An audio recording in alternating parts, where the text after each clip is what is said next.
time now is 7 minutes to 9. We've decided to adopt a river this year, the Avon in the West Country, to follow its health by telling stories from the people who live near the river and love it. We've heard already from people who swim there, rather bravely in fact, on New Year's Day, and lots of you have been in touch to tell us about your passion for the river. Charlie Halliday teaches people to fish on the Avon. He wanted to show us a stretch that he knows well near Salford between Bristol and Bath to see what happens after the kind of flooding we had last week.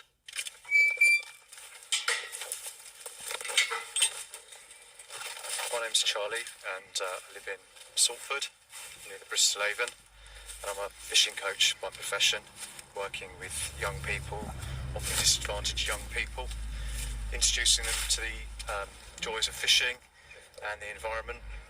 It's had a huge flood event, and similar to last year, it's resulted in a lot of sewage being discharged into the river, and along with that sewage waste is all sorts of sanitary products, sanitary towels, condoms, and worst culprit is the wet wipes, and you'll see they're strewn all along the bank here.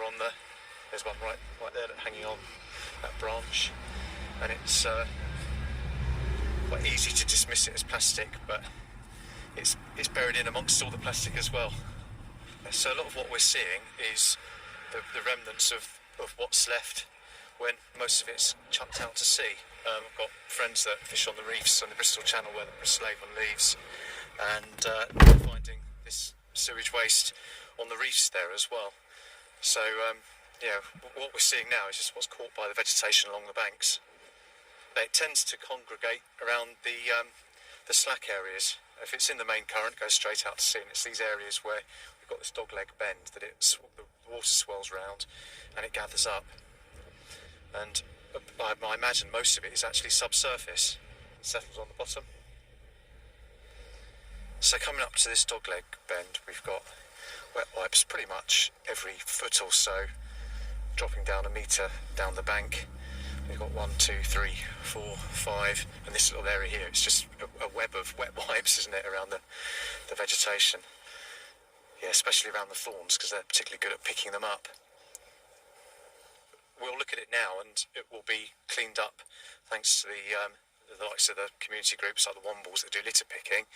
But everything that's below the surface is left, and it saddens me when I'm teaching young people to fish, and they can be fishing in the middle of summer and wind in a wet wipe from the bottom of the river.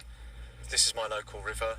It's where my children and my wife come out for a walk, and to see it in this state, neglected state, seeing it as abused as this is thoroughly depressing, really.